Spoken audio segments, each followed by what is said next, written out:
Մի կարճ հատված ընթերցենք միասին եւ այդ հատվածում տեսնենք, թե ինչպես է նկարագրվում հաղորդության էությունը։ Ինչ է նշանակում հաղորդություն։ Եվ Տերը կամենա մենք մեկ կիրակի էլ կամ մեկ օր էլ առիթ կունենանք միասին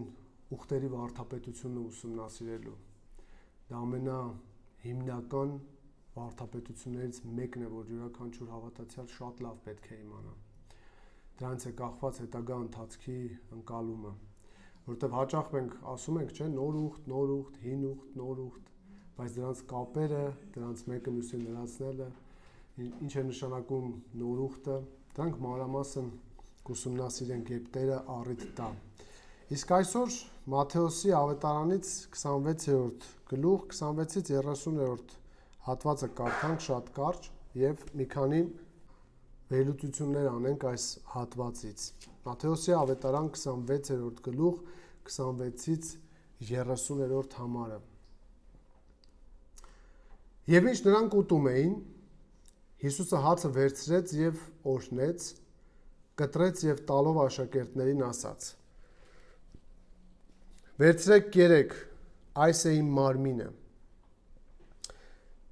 Եվ նա վերցրեց գավաթը, գոհացավ ու տալով նրանց ասաց. ամենքդ խմեցեք դրանից, որովհետև այս է իմ արյունը նոր ուխտի, որ թափվում է շատերի մեղքերի թողության համար։ Բայց ես ձեզ ասում եմ, թե սրանից հետո որդի բերքից չեմ խմի, մինչև այն օրը, երբ ձեզ հետ նորը խմեմ իմ հոր թագավորության մեջ։ Եվ օրհնություն երգելուց հետո նրանք բարձրացան Ձիթենյաց լեռը։ Հատվածի բաժանմանը կարող եք նայել 26 եւ 27-րդ համարներում մենք տեսնում ենք Հիսուսի տված երկու պատվեր ուտելու եւ խմելու։ Այնուհետև 28-ում տեսնում ենք այդ պատվերը կատարելու պատճառը, թե ինչու նրանք պետք է խմեին այդ գինին, եւ պատճառն այն է, որտեվ այն նոր ուխտի իր արյունն էր, որ թափվում էր շատերի մեղքերի համար։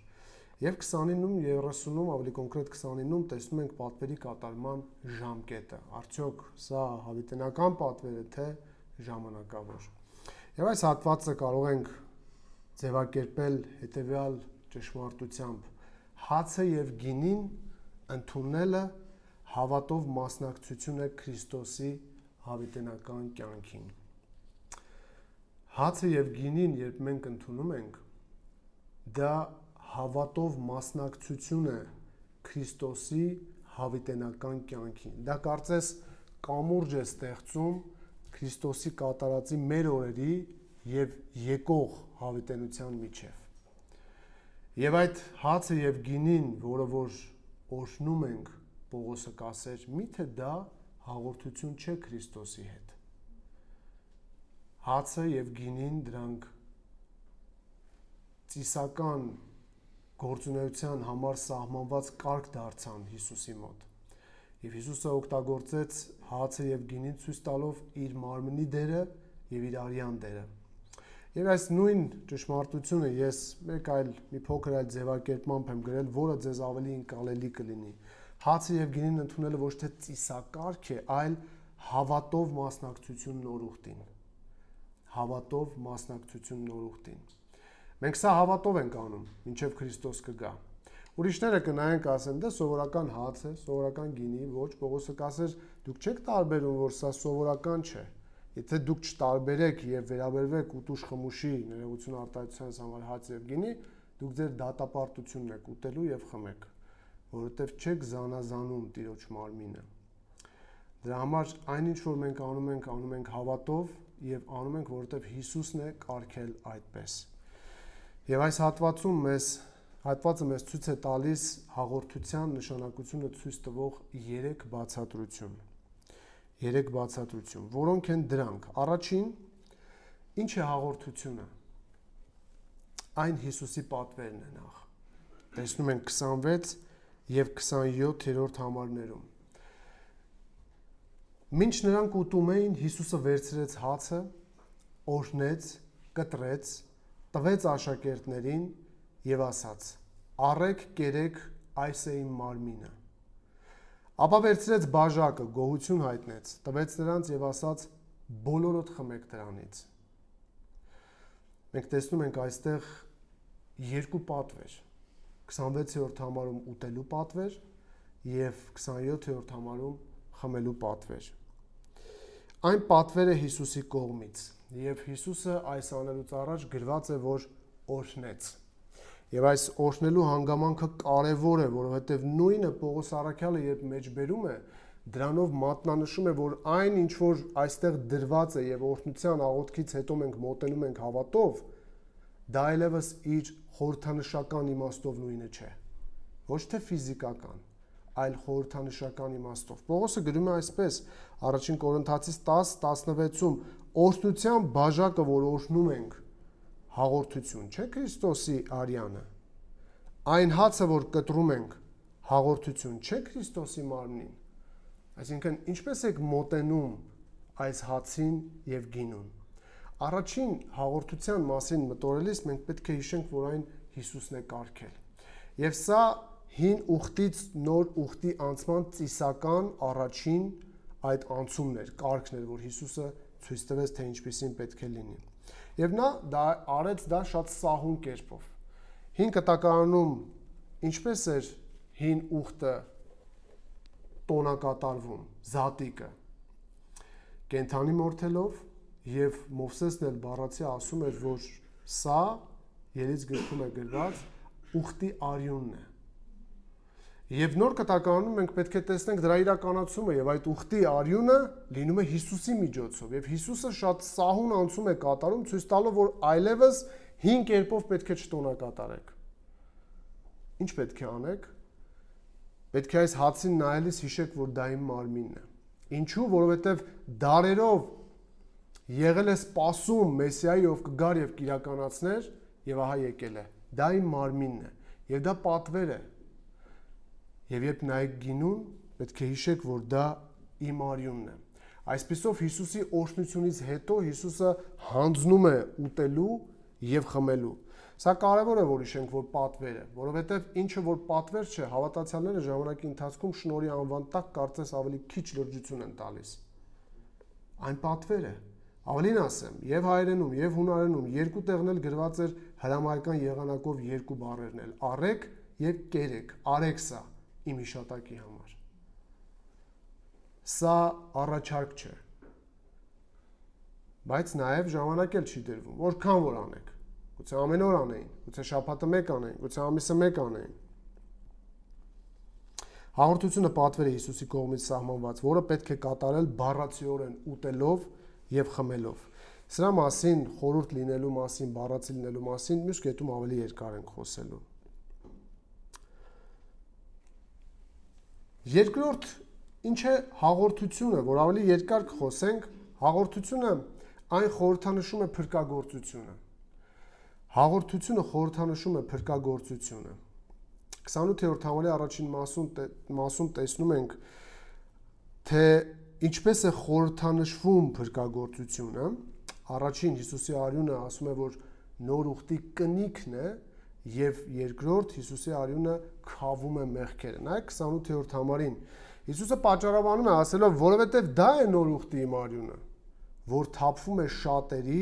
մեղքերի թողության համար։ Ուխտերը միշտ կնքվել են զոհի արյունով։ Կհիշեք նույնիսկ ծննդոցը, որ ուսումնասիրում ենք Աբրահամի ներկայությամբ այդ ուխտի արարողությունը, որ կատարվեց, նորից արյունով էր։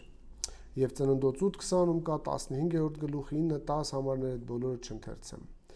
Հիսուսի խոսքերը արձագանքում են Մովսեսի խոսքերին, Ելից 24:8-ում։ Նոր ուխտի արյունը կենդանի արյուն չէ, այլ հենց բուն Հիսուս Քրիստոսի արյունն է, որը թափվեց մեր մեղքերի քավության համար։ Եբրայեցիում այսպես է գրում հեղինակը 8-րդ գլուխ 1-13 համարներում։ Եվ ասածներից գլխավորը սա է. մենք այնպիսի քահանայապետ ունենք, որ երկնքում մեծության աթոռի աջ կողմում նստեց, որպես պաշտոնյա, սրբարանի եւ ճշմարիտ խորանի, որը Տերը կանգնեցրեց, ոչ թե մարդը։ Այնուհետև 19-20-րդ համարները, բայց հիմա Հիսուսն ավելի բարձր ծառայության հասավ, քանի որ միջնորդ է ավելի լավ ուխտի, որը օրինադրվել է ավելի լավ խոստումների վրա։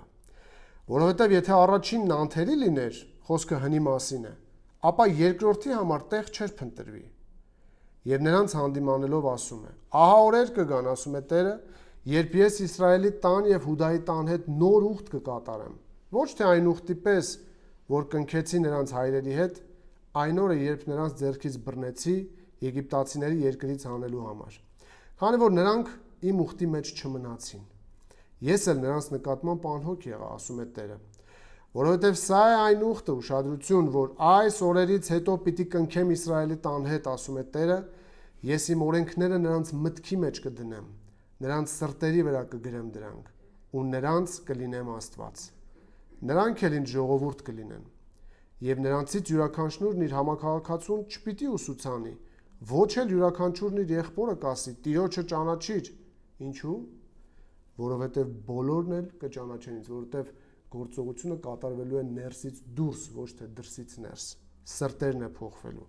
Նրանց փոքրից մինչև մեծը, որովհետև նրանց անօրենությունները ներող կլինեն, եւ նրանց մեղքերն ու նրանց անօրենություններն այլևս չեմ հիշի։ Նոր ուխտի մասին խոսելով նա առաջինը հին համարեց,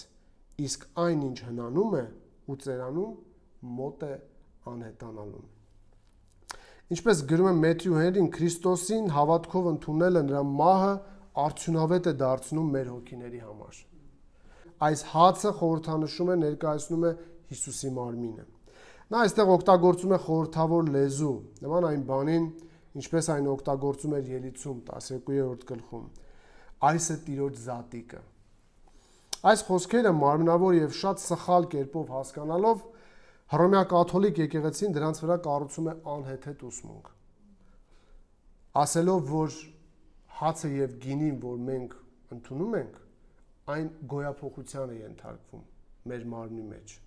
Այսինքն բառացի են ընկալել Հիսուսի ասածը, որ այս իմ մարմինն է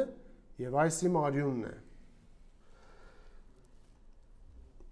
Այդպիսի ուսմունքը վիրավորում է Քրիստոսին, գրում է Մեթյու Հենրին, աղավաղում է խորհրդի էությունը եւ խեղաթյուրում է առողջ բանականությունը։ Օրինակ է բերում, ինչպես մենք օգտվում ենք արևից ոչ թե այն իմաստով, որ արևի գունդը մեր ձեռքերում ենք պահում, այլ այն իմաստով, որ նրա ճառագայթները թափվում են մեզ վրա։ Այդպես էլ մենք օգտվում ենք Քրիստոսից մեր մեջ ընդունելով նրա շնորհն ու նրա բեկված մարմնի օրհնյալ պտուղները։ Այսպիսով հաղորդության կարգը խորհրդանիշ է եւ հոգեվոր իրականություն, որն ուժի մեջ է։ Հիսուսի արյունը նոր ուխտի կնիքն է, ասում է դա է նոր ուխտի իմ արյունը։ Եվ դրա նպատակն այն է, որ համարի երկրորդ մասն իրականացնի։ Շատերի մեղքերի թողության համար պետք է։ Ինչպես կասեր Եբրայեցի հեղինակը, ցուլերի եւ նոխազների արյունը չէր կարող վերցնել մեղքերը։ Պետք էր մի անթերի արյուն, սուրբ արյուն, որ վերցներ մարդկության մեղքերը։ Եվ Հիսուսի արյունը այնքան արժեքավոր էր, որ բավարար էր վերցնելու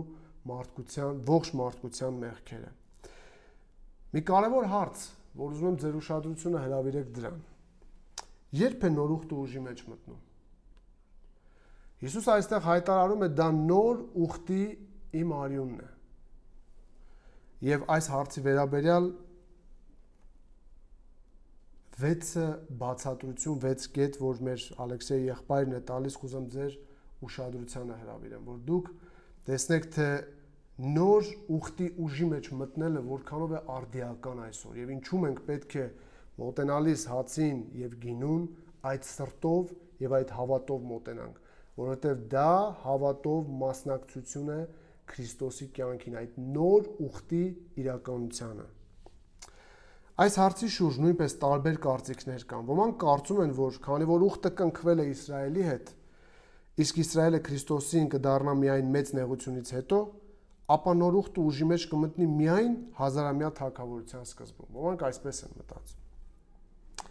Մեկ այլ տեսակետի համաձայն նոր ուխտն արդեն վավերացվել է Գողգոթայում, եւ նրա մեջ արդեն մտել է եկեղեցին, որը միավորում է հրեաներին եւ հեթանոսներին։ Սակայն ուխտի խոստումները լիովին կկատարվեն հազարամյա թագավորության ժամանակ, երբ ողջ Իսրայելը կընդունի Քրիստոսին։ 29-րդ համարում հազարամյայի վերաբերող միտք նկատում եք։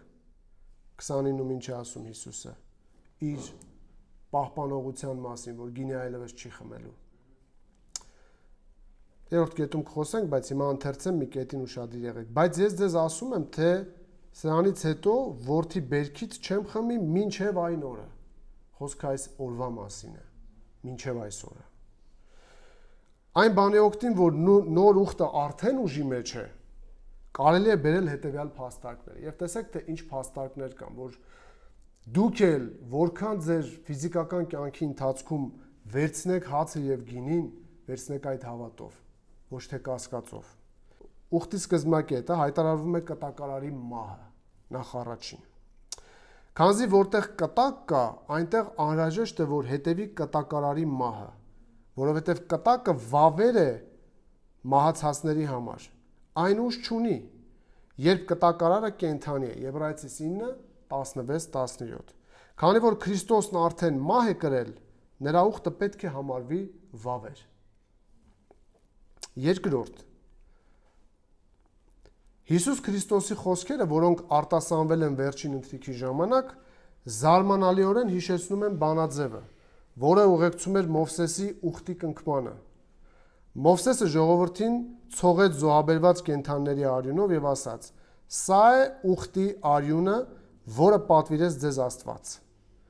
Նմանապես Հիսուսը վերցրեց գինու բաժակը եւ ասաց. «Սա է իմ արյունը նոր ուխտի»։ Մատթեոս 26:28։ Համապատասխանաբար, երբ թափվեց նրա արյունը, որին խորհրդանշորեն մատնանշում էր գինին, ուխտը պետք է ուժի մեջ մտներ Մովսեսի ուխտի նմանությամբ։ Այն ժամանակ ուխտը մտավ ուժի մեջ, նույնն էլ համապատասխանաբար հիմա պետք է լիներ։ Երրորդ, քրիստոնյաները կոչվում են լվացված, Հայտնություն 1:5-ում, 7:14-ում, մաքրված Հովհաննեսի թղթերում, Եբրայեցիս նամակում կամ ցողված Պետրոսի թղթում, Հիսուս Քրիստոսի արյամբ։ Ինչպես որ իսրայելական ժողովրդի արյամբ ցողելը Սինա լեռան մոտ նշանակում էր ուխտի մեջ մտնել, այնպես էլ Քրիստոսի արյամբ ցողելը պետք է կապված լինի ուխտի հետ։ Սա ևս փաստում է, որ նոր ուխտը ուժի մեջ է մտել Քրիստոսի արյան հեղումով։ Դժվար է պատկերացնել, թե ինչպես կարող են մարդիկ ցողված լինել նրա արյամբ չմասնակցելով ուխտին։ Եթե ամբողջ նոր կտակարանը հուշում է, որ ցողված ենք մենք Քրիստոսի արյունով, սրբված ենք, մաքրված ենք, ինչպես կարող է մաքրվածը ուխտի մեջ մտած չլինել։ Դա է նոր ուխտի իմ արյունը, որ թափվում է շատերի համար, ինչպես Մեթյուելին կասեր, Հիսուսը մինչև լինելը արդեն ասում է, ահա թափվում է շուտով, մինչև դուք աշակերտներ կհասցնեք կրկնել սա, արդեն թափված կլինի իմ արյունը։ Չորրորդ, ուխտի արդիականությունը ցույց է տալիս հաղորդության ժամանակ եկեղեցու կողմից ուխտի նշանի կանոնավոր ցուցադրումը, գինին ընդունելով։ Այս բաժակը նոր ուխտն է իմ արյան մեջ կամ իմ արյան։ Յուրաքանչյուր հավատացյալ հայտարարում է, որ հաղորդակցվում է ուխտի արյանը։ Ամեն անգամ, երբ ես եւ դուք մոտենում ենք, դա նշանակում է, որ մենք ասում ենք, որ մենք հավատով հաղորդակցվում ենք այդ նոր ուխտին Քրիստոսի արյան միջոցով։ Սուրբ գրքում կան օրինակներ, երբ ուխտը գոյություն ունի առանց նշանի, կամ երբ ուխտն արդեն գործում է, իսկ նշանը դեռ հաստատված չէ։ Բայց դժվար է պատկերացնել, որ նշանը գոյություն ուներ եւ կիրառվում էր այն ժամանակ, երբ ուխտը դեռ չէր գործում։ Հինգերորդ, նոր ուխտի գործողության մասին վկայում է Սուրբ Հոգու թափվելը եկեղեցու վրա։ Ինչպես հիշում ենք, սա հիմնական խոստումներից մեկն էր, որը տարբերում էր նոր ուխտը Մովսեսի ուխտից։ Ինչ էր ասվում. «Իմ հոգին կդնեմ ձեր մեջ եւ կանեմ այնպես, որ դուք կընթանաք իմ պատվիրաններով եւ իմ կանոնները կպահեք ու կկատարեք»։ Եզեկիել 36:27։ Եթե Սուրբ Հոգին արդեն իջել է եկեղեցու վրա, ապա սա, ինչպես թվում է, պետք է նշանակի, որ նոր ուխտն արդեն գործում է։ Տեսնում եք, որքան փաստեր կան, որոնք որ ցույց են տալիս, որ Հիսուսի ասածը այն վավերացվեց եւ մտավ ուժի մեջ իր արյան հեղումով։ Մենք այլևս նոր ուխտի մասնակիցներ ենք։ Եվ վերջին 6-րդ Եբրայեցիներին ուղված թղթում Քրիստոսն արդեն այժմ հռչակվում է քահանայապետ։ Ոչ թե ապագայում կհռչակվի, այլ արդեն հռչակվում է քահանայապետ։ 3-րդ գլուխ առաջին համար 4:14, 5:6, 10, 6-րդ գլուխ 20-րդ համար եւ այլն։ Ինչպես բացատրում է հեղինակը, սա անհնար կլիներ, եթե դեռ ուխտի փոփոխություն տեղի չունենար։ Ուշադիր լսեք, քանի որ Եբրայեցիս 7:12 քահանայության փոփոխությամբ անհրաժեշտ է նաև օրենքի փոփոխություն։ Եթե օրենքը փոխվել է, ուրեմն փոխվել է նաև ուխտը։ Իսկ եթե ուխտը փոխվել է, ուրեմն նոր ուխտը պետք է ուժի մեջ մտներ։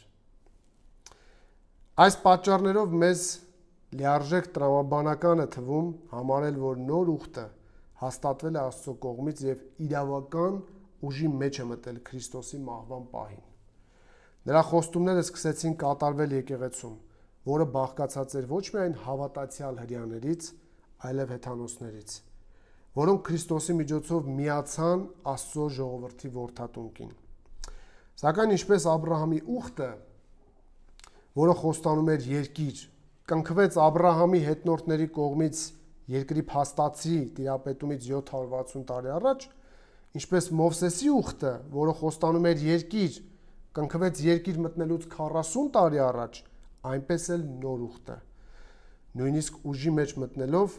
պարտադիր չէ, որ ենթադրի բոլոր խոստումների անմիջական կատարումը։ Երկրի եւ Քրիստոսի թագավորության խոստումները կկատարվեն Տիրոջ երկրորդ գալստյան ժամանակ։ Մինչ այդ եկեղեցին վայելում է նոր սրտի, նոր ժողովրդի եւ Սուրբ Հոգու խոստումները։ Կարելի է ասել, որ նոր ժողովուրդն արդեն սկսել է ձևավորվել Սուրբ Հոգու զորությամբ։ Իսկ իր երկիրը կստանա ապագայում, չէ՞ որ մենք պանդուխտներ ենք կոչվում եւ սպասում ենք այդ երկրին։ Թող գա նրա թագավորությունը։ Սա կապված այն բանի հետ, որ հաղորդությունը խորհրդանշում է փրկagorցությունը։ Հիսուսի արյունը նոր ուխտի կնիքն է եւ Սուրբ Գիրքը հաստատում է, որ այն ուժի մեջ է մտել եւ դրա որպես ապացույց իրականացել է մեղքերի թողություն, որ 29-28-րդ համարի երկրորդ մասն է ասում, որովհետեւ դա է նոր ուխտի արյունը, որ թափվում է շատերի մեղքերի թողության համար։ Եվ երրորդ ինչ է հաղորդությունը, այն ժամանակավոր պատվերը, այն ժամանակավոր պատվերը։ Նայեք 29 եւ 30-րդ համարներին։ Բայց ասում եմ ձեզ, այսուհետև որդատունկի այս բերքից այլևս չեմ խմելու, մինչև այն օրը, երբ ձեզ հետ նորը կխմեմ իմ հոր արքայության մեջ։ Ինչպես ենք իմանում, որ ժամանակավոր է։ Այս համարում տեսնում ենք երկու նկարագրություն։ Առաջին, Հիսուսը հրաժարվեց ժամանակավորապես։ Նայեք 29-րդ համարի առաջին մասին։ Բայց ասում եմ ձեզ, այսուհետև որդատունկի այս բերքից այլևս չեմ խմի, մինչև այն օրը։ Սա ժամանակավոր հրաժարում է։ Եվ երկրորդ, Հիսուսը խոսեց նոր ժամանակի մասին, որը տեսնում ենք այս համարում։ Եվ երբ այդ նոր ժամանակը, երբ ձեզ հետ նորը խմեմ իմ հոր արքայության մեջ։ Հիսուսը Ղուկասում շարունակում է այս միտքը, պարզապես Մատթեոսում չկա, ես ուզում եմ ընդհանրացնել, որ տեսնեք պատկերը։ Եվ դուք եք, որ իմ փորձությունների ժամանակ միշտ ինձ հետ էիք մնում, այս խոսքերից հետո է հնչում։ Եվ ես խոստանում եմ ձեզ, ուշադիր լսեք, ինչպես որ իմ հայրն էլ ինձ խոստացավ տալ արքայությունը, որ իմ արքայության մեջ իմ սեղանին կուտեք ու կխմեք եւ կնստեք աթոռներին Իսրայելի 12 ցեղերին դատելու։ Այսպիսով Հիսուսը կարգեց հաղորդության կարգը եւ տվեց դա ճիշտ ընկալելու ճիշտ պատճառը։ Հիսուսը այստեղ խոսում է հազարամյա թագավորության մասին, որը պետք է իր երկրորդ գալուստով լինի։ Եվ այնտեղ ասում է, որ նորը պետք է խմեմ։ Մեկնաբաններն ասում են, որ նորը հնարավոր է, որ այդքան բառացի իմաստ չունենա, այլ իր էությամբ նոր իրականության մեջ ենք մենք լինելու։ Հարցը կարող է բառացի գինին չլինել, որ Հիսուս գինի պետք է խմի։ Մենք լինելու ենք նոր իրականության մեջ Հիսուսի հետ։ Եվ այստեղ շեշտը այն է, որ այս հրաժարումը ժամանակավոր է։ Եվ Հիսուսը ժամանակավորապես ասաց, որ ես չեմ խմելու որդատունքի բերքից եւ մենք էլ ժամանակավորապես անում ենք դա։ Այս պատվերը պետք է կատարել մինչև Հիսուսի վերադարձը։ Եվ այդտեղ չկա սահմանված օրեր, Որքան անգամ որ անեք, Հիսուսն ասաց, որքան որ անեք։ Հնարավոր լինի նույնիսկ ամեն օր անել, դա խնդիր չէ, որովհետև դա մեզ հիշեցնում է օրհնյալ ճշմարտություն, որ Հիսուսի արյունը նոր ուխտի թափվել է, այն ուժի մեջ է եւ այն մաքրել է մեր մեղքերը։ Եվ մենք նոր ուխտի մասնակիցներ ենք։ Մենք այդ հավատով մոտենում ենք այս արյանը եւ այս գինուն։ Դրա համար, սիրելիներ, երբ մոտենում ենք հացին եւ գինուն, արդյոք ներքուստ ցնծում ենք, որ այդ նոր ուխտի մասնակիցն ենք մենք։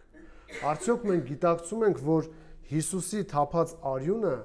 սկիզբ է դրել Աստծո նախկինում խոստման իրականության։ Վայելում ենք մեր մեղքերի ներումը, որ ամբողջությամբ Հիսուս մեզ ներել է։ Հիսուսը իրականացրեց մարդկության փրկagorցումն իր բոլոր փուլերով եւ կատարեց այն։ Հիսուսը տվեց ժամանակավոր պատվեր, որը պետք է անենք իր հիշատակի համար, մինչև որ նա գա։ Այսպիսով հաղորդությունը այն Հիսուսի պատվերն է, այն խորհրդանշում է փրկagorցությունը եւ այն ժամանակավոր պատվերը։ Հիշեք, որ հացը եւ գինին ընդունելը հավատով մասնակցություն է Քրիստոսի հավիտենական կյանքին, կամ հացը եւ գինին ընդունելը դա ծիսակարգ չէ, այլ դա նոր ուխտին մասնակցություն է հավատով, որի մեջ որ մենք մտնում ենք։ Թող Տերը օգնի, որ ամեն անգամ, երբ կմոտենանք այս հացին եւ գինուն, երբեք ու երբեք անհավատների նման չմտածենք, որ սա սովորական հաց կամ սովորական գին է։ Միթե հաղորդություն չէ Հիսուսի հետ այն գավաթը, որը օրհնում ենք։ Եկեք ոտքի կանգնենք, աղոթենք, որից հետո մոտենանք Հիսուսի մարմնին եւ արյանը։ Տեր Հիսուս, մենք փառք ենք տալիս քեզ քո դրած այս կարգի համար, որը ծիսակարգ լինելուց շատ բարձր է։ Շնորհակալ ենք, որ դու թույլ ես տվել մեզ հավատով մոտենալու քեզ, մինչև որ մեր մարմիններն էլ փառավորյալ կդարձնես եւ հավերժ քեզ հետ կլինենք մարմնով։ Փառք ես, որ մեր մտքերը բացել ես, որ կարողանանք հասկանալ, որ կարողանանք տարբերել, որ կարողանանք զատորոշել քո մարմինը սովորական հացից եւ գինուց։ Աղոթում եմ եւ իմ եւ քույր եղբայրներիս համար։ Հետ այսու, որքան որ կմոտենանք այս հացին եւ գինուն, օգնիր, որ այս խոր ընկալմամբ ու համոզմամբ մոտենանք ու վայելենք այն հաղորդությունը քեզ հետ, որը խորհրդանշում է ողջ փրկagorցությունը, որ դու իրականացրեցիր։ Շնորհակալ ենք այդ անգին նվերի համար, այդ անգին ծառայության համար, որ դու կատարեցիր մինչև վերջ։ Օգնիր, որ մեր յուրաքանչյուր հավաքույթն էլ օրհնություն լինի ամեն մեկիս համար։ Ամեն անգամ, երբ խմենք այս գինուց կամ կուտենք այս հացը, թող որ հիշենք քեզ եւ քո կատարած ավարտուն աշխատանքը, մինչև որ դրա ամբողջական պտուղները հավիտենության մեջ կվայելեն քեզ հետ։ Փառք ես քո սիրո համար, քո աշխատանքի համար։ Հիմա աղոթում եմ, որ պատրաստես մեր սրտերը, մեր մտքերը մոտենալու հացին ու գինուն այն ընկալմամբ, որով որ դու ես ուզում։ Հիսուսի անունով ամեն։